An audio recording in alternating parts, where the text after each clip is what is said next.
Ул бит әле йөрәкнең янган чагы. Беренче мәхәббәтегезне кайчан очраттыгыз? Сөйләгез әле шул турыда. Беренче мәхәббәтемне 13 yaşımda очраттым. Кызык мәктәптә укыганда. Минем Карсулары дигән хикәям бар. Карсулары. Менә хәзер китабым чыга минем. Китапны рәссам шалтыратты. Шылыгына рәсем ясый торган рәссам менә хәзер генә шалтыратты. Сөйләшеп алдым, чөнки аңа әйтергә кирәк, аны кызган чагы, эшли торган чагы. Менә бу рәсем ничек ясыйм, теге рәсемне ничек ясыйм дип. Менә шунда кабатлап чыга ул хикәя. Аны бик яраттылар. Минем ул хикәя Карсулары минем беренче мәхәббәтем турында. Сез аның белән бергә булдыгызмы? Юк, ул 7 еллык мәктәпне 1 ел алдан тәмамлады. Һәм китеп барды, аның әнисе Чиләбедә яши иде.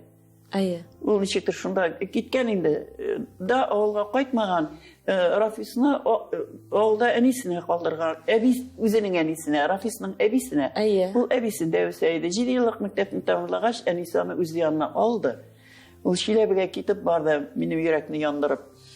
Шуннан соң, инде хикмәт, мин инде шул хәтле көттем инде аны, очрашырбыз дип. Очрашулар булды, ул мине эзләп килде. Инде бик күп еллар үткәч. Сөйләгез шул турыда, бик кызык бит. Кызык дип инде беләсезме нәрсә?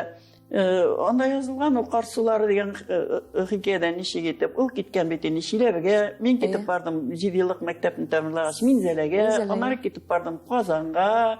Безгә очрашулар насыйп булмады дип ул чакта яздым инде. Очрашулар бу хикәя чыккач, басылып чыккач насыйп булды. Алар ул хикәяне укыганнар. Яратканнар инде гел әкәмәт, инде әнисенең инде хәле киткән инде.